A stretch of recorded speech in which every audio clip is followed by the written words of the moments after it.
So ഞങ്ങൾ അങ്ങനെ മൂകാംബിയിലെ ദർശനമെല്ലാം കഴിഞ്ഞ് ഞങ്ങളിതാ നമ്മുടെ മിന്നൽ ബസ്സിനകത്ത് KSRTCയുടെ മിന്നലിനകത്ത് കയറാൻ വന്നതാണ്. അപ്പോൾ ഞങ്ങൾ ഇന്ന് വൈകിട്ട് ബുക്ക് ചെയ്തതാണ്.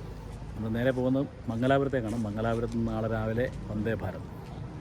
ഓക്കെ, ഇത് പാലക്കാട് ഡിപ്പോയിലേക്ക് പോകുന്ന മിന്നൽ ബസ്സാണ്.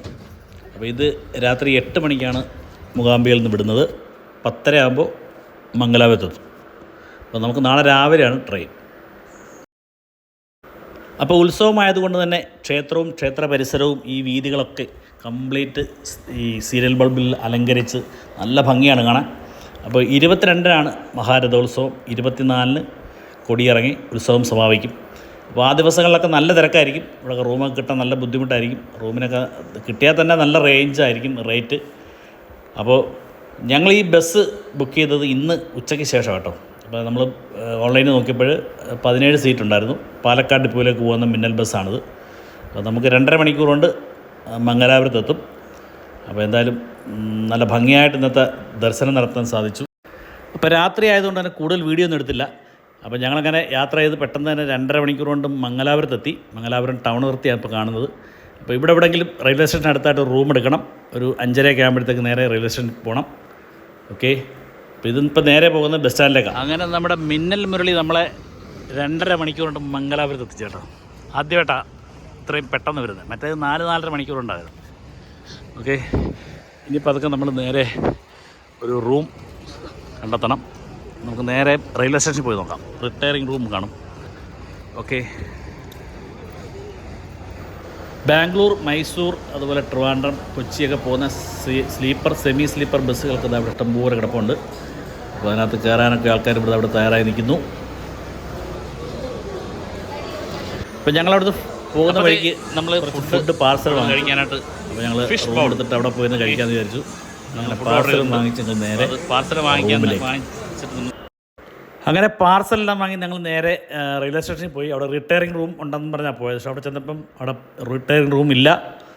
തിരിച്ച് ഞങ്ങൾ റെയിൽവേ സ്റ്റേഷൻ അടുത്തായിട്ട് ഗ്ലോബൽ റെസിഡൻസി എന്ന് പറയുന്നൊരു ഹോട്ടലിൽ നമ്മൾ റൂമെടുത്തു. 2 റൂമെടുത്തു. അങ്ങനെ കൃത്യം 5 മണിയായപ്പോൾ നമ്മളെല്ലാവരും എഴുന്നേറ്റു, കുളിച്ച് ഫ്രഷായി അങ്ങനെ റെയിൽവേ സ്റ്റേഷനിൽ പോയിക്കൊണ്ടിരിക്കുകയാണ്. 6:15-നാണ് നമ്മൾ ട്രെയിൻ വിടുന്നത്. വന്ദേ ഭാരത് ആയതുകൊണ്ട് 1 മിനിറ്റ് പോലും ഒരു ലേറ്റാക്കത്തില്ല. അപ്പോൾ നമുക്കൊരു 6 മണിയാകുമ്പോഴെങ്കിലും അവിടെ എത്തണം. ഓക്കെ,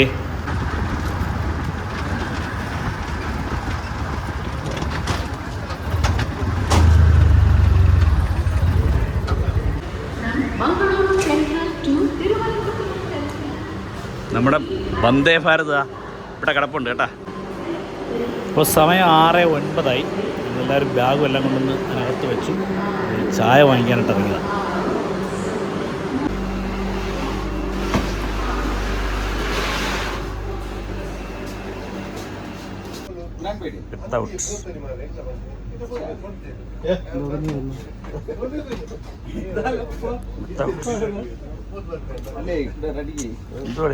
സൗകര്യമാണ്. വിത്തൗട്ടില്ലേ അല്ലേ? എന്നാ ഇതെടുത്തു.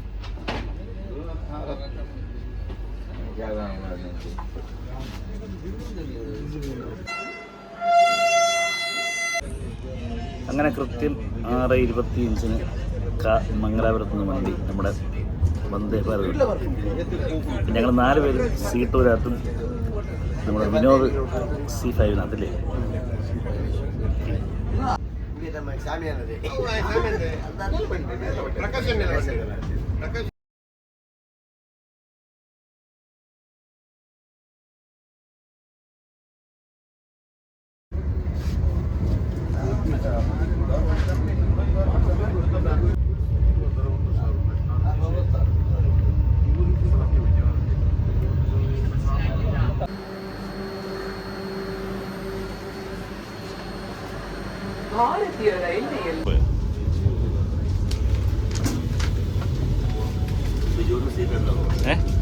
അടുത്തിട്ട് ഈ കോച്ച് മാത്രമേ ഉള്ളൂ പേപ്പർ കിട്ടാത്ത.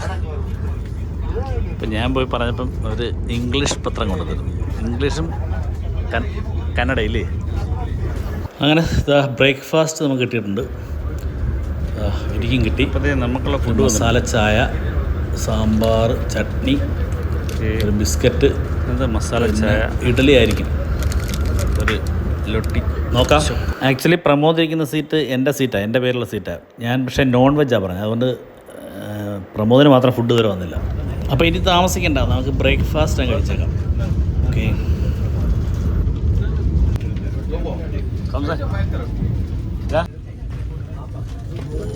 Next station Kannur.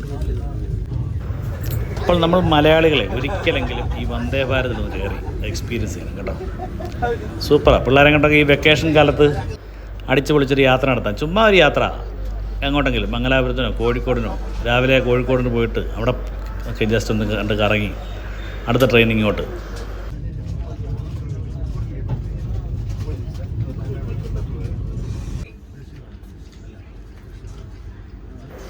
പത്ത് 44 തൃശ്ശൂരെത്തി. കറക്റ്റ് ടൈമിൽ ഓടിക്കൊണ്ടിരിക്കുക കേട്ടോ. ഇന്ത്യൻ റെയിൽവേയിൽ യാത്ര ചെയ്തതിന് നന്ദി. തണുപ്പ് കൂടിയ അളിയൻ ഓടിയാണ്. ഒരാള് തണുപ്പ് കൂടിയിട്ട് വന്നിരിക്കുന്ന സ്ഥലം നോക്കി. തണുപ്പ് കൂടി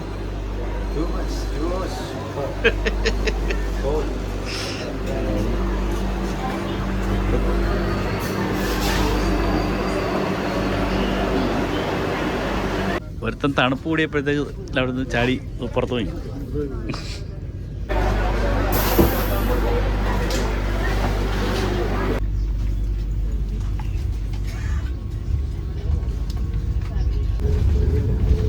ചാപ്പാട് വന്നോ വന്നോ. അങ്ങനെ നമ്മുടെ ലഞ്ച് വന്നു. ലഞ്ചിനകത്ത് ഉൾപ്പെട്ടുള്ള ചപ്പാത്തി, റൈസ്, പനീർ മസാല, അതുപോലെ പരിപ്പ് കറി, ഒരു വെജിറ്റബിൾ കറി, ഒരു ഐസ്ക്രീം. ഓക്കെ. ഇത് അനന്തവും മൂകാംബിക പോയിട്ട് കേട്ടോ. അനന്തുവിൻ്റെ അച്ഛനും അമ്മയും ഫ്രണ്ട് ഇരിപ്പുണ്ട്. ഓക്കെ. അങ്ങനെ നമ്മൾ കയറിയ സ്ഥലത്ത് കായംകുളത്ത് നമ്മൾ തിരിച്ചെത്താറായി. 1:15 ആകുമ്പോൾ കായംകുളത്തെത്തും. പക്ഷേ കായംകുളത്ത് സ്റ്റോപ്പില്ല. ഇനി ആലപ്പുഴ കഴിഞ്ഞാൽ പിന്നെ ഉള്ളത് കൊല്ലമാണ്. അങ്ങനെ കായംകുളത്ത് പാസ് ചെയ്തുകൊണ്ടിരിക്കുക. ഇത് കാണുന്നത് റെയിൽവേ സ്റ്റേഷൻ കായംകുളമാണ്. ഓക്കെ. ഇത് കഴിഞ്ഞാൽ പിന്നെ അടുത്തത് കരുനാഗപ്പള്ളി കാണാം. അതാണ്ടേ കരുനാഗപ്പള്ളി കൂടെ പാസ് ചെയ്ത് പോയിക്കൊണ്ടിരിക്കുകയാണ് നമ്മുടെ വന്ദേ ഭാരത്. ഇവിടെ ട്രെയിൻ കുറച്ച് സ്ലോ ആയിട്ടാണ് പോയിക്കൊണ്ടിരിക്കുന്നത്.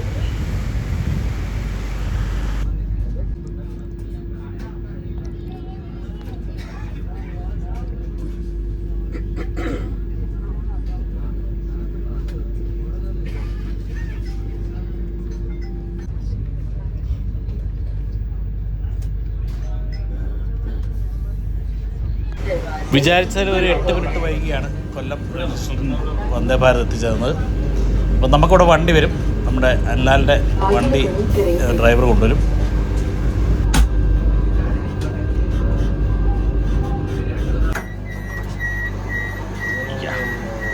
दरवाजे बाईं तरफ खुलेंगे. दरवाजे बाईं तरफ.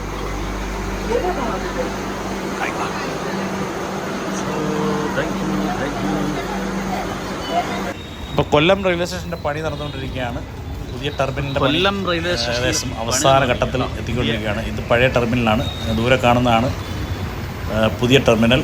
അതുപോലെ ടിക്കറ്റ് കൗണ്ടറൊക്കെ ഇപ്പം താൽക്കാലികമായിട്ട് പ്രവർത്തിക്കുകയാണ്. ഇവിടെ കാണുന്ന താൽക്കാലിക കൗണ്ടറുകളാണ്. ആ കാണുന്നതാണ് പുതിയ ടെർമിനൽ. അന്താരാഷ്ട്ര നിലവാരത്തിലാണ് പണി നടക്കുന്നത്. പണി തീരുമ്പം ഏറ്റവും വലിയ കേരളത്തിലെ ഏറ്റവും വലിയ റെയിൽവേ സ്റ്റേഷൻ ആവുമെന്നാണ് പറയുന്നത്. അപ്പോൾ നമുക്ക് പോകാനുള്ള വണ്ടി ഇതാ എത്തിക്കഴിഞ്ഞു. പ്രദീപാണ് വണ്ടി ഓടിക്കുന്നത്.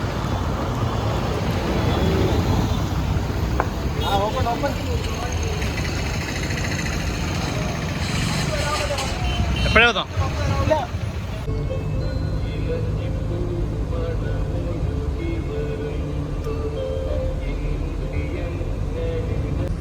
അപ്പോൾ വളരെ പെട്ടെന്നെടുത്തൊരു തീരുമാനം മൂകാംബിക യാത്ര. അപ്പം ഞങ്ങൾ ആദ്യം 3 പേര് തുടങ്ങി, പിന്നെ 5 പേര് ആയിരുന്നു. ഓക്കെ. എല്ലാം കൊണ്ടും വളരെ സംതൃപ്തരാണെന്ന് തോന്നുന്നു. അങ്ങനെ ഉണ്ടായിരുന്നു യാത്ര. അടിപൊളി യാത്രയാണ്. നല്ലതുപോലെ തൊഴാനും 3 പ്രാവശ്യം നമ്മൾ കയറി. 3 പ്രാവശ്യമില്ല. ആദ്യമായിട്ട് പോകുന്ന നമ്മുടെ ബിജു എങ്ങനെയുണ്ട്? വളരെ ബിജുവിൻ്റെ ഒരു അനുഭവം പറ. എൻ്റെ ഇനിയും പോകാൻ തോന്നില്ലേ? ഇനിയും പോകാൻ പല തോന്നില്ല. പ്രാവശ്യം പോകാൻ വിചാരിച്ചിട്ട് നടന്നില്ല. ആ. പ്രാവശ്യം ഒന്നല്ല 3 പ്രാവശ്യം നമ്മുടെ നാട്ടിലെ ഒരു അമ്പലത്തിൽ നിന്ന് തൊഴുന്നത് എങ്ങനെയാണ് അതേ രീതിയിൽ ദൈവത്തെ കണ്ട് തൊഴാൻ പറ്റി. അത് ഒരു നിമിത്തമായിട്ട് ഞാൻ സാധിക്കുകയാണ്. പിന്നെ വിനോദമൊക്കെ സ്ഥിരം പോകുന്ന ആൾക്കാരാണ്. എൻ്റെ കൂട്ട് വർഷത്തിൽ 2-3 പ്രാവശ്യം പോകുന്ന ആൾക്കാരാണ്. വളരെ വളരെ ഭംഗിയായിട്ട് നമ്മെ കണ്ട് ദർശിച്ച് കാര്യങ്ങൾ പറഞ്ഞ് മടങ്ങാൻ പറ്റി. ദർശനം എന്ന് വെച്ച് കഴിഞ്ഞാൽ ഒരു 3 പ്രാവശ്യം ഞങ്ങൾ കയറി കണ്ടു. അതുകൂടാതെ ദീപാരാധന കണ്ടു. ഇത് ഉത്സവ ദിവസമായിരുന്നു. അങ്ങനെ കൊണ്ട് വളരെയധികം വന്നോണ്ടിരിക്കുക. അപ്പോൾ നമ്മൾ നീണ്ടകര എത്തി. നീണ്ടകര പുതിയ പാലത്തിൻ്റെ പണി ഏകദേശം തീരാറായി വരികയാണ്. അടുത്ത വർഷം ഈ സമയത്തൊക്കെ ആകുമ്പോഴത്തേക്ക് മിക്കവാറും അതുവഴി നമുക്ക് പോകാൻ പറ്റും തോന്നുന്നു. ഏകദേശം അപ്പോഴത്തേക്ക് നമ്മുടെ രാഷ്ട്രീയയുടെ പണി തീരുമെന്നാണ് പറയുന്നത്. 2026 നമുക്ക് ഇതുവഴി സഞ്ചരിക്കാം. റോഡ് നടപ്പാക്കത്തില്ലെന്നല്ലേ പറഞ്ഞേക്കുന്നത്. തീരദേശ റോഡെന്ന് പറഞ്ഞാൽ കാസർഗോഡ് വരാം. അപ്പോൾ കൊല്ലത്തുനിന്ന് സംസാരിച്ച് വന്നപ്പോഴത്തേക്ക് നമ്മുടെ സമയം പോയതറിഞ്ഞില്ല. കരുനാഗപ്പള്ളി എത്താറായി. ഇപ്പോൾ ടൈറ്റാനിയം ആയിട്ടുണ്ട്. ഇപ്പോൾ കരുനാഗപ്പള്ളി ടൗണിലെത്തി. നമ്മുടെ മാളിൻ്റെ അടുത്തായി എച്ച് മാൾ. അപ്പോൾ ഇനി നമ്മൾ നേരെ സോംസിൻ്റെ വീട്ടിൽ പോകണം. അവിടെയാണ് നമ്മുടെ വണ്ടി ഇരിക്കുന്നത്. അപ്പോൾ മൂകാംബികയിൽ നിന്ന് ഇവിടം വരെയുള്ള യാത്രയായിരുന്നു ഇന്നത്തെ വീഡിയോ. അപ്പോൾ വീഡിയോ ഇഷ്ടമായെങ്കിൽ ഷെയർ ചെയ്യുക. ഓക്കെ, ലൈക്ക് ചെയ്യാനും കമൻറ്റ് ചെയ്യാനും മറക്കല്ലേ. ബൈ. അടുത്ത വീഡിയോ കാണാം.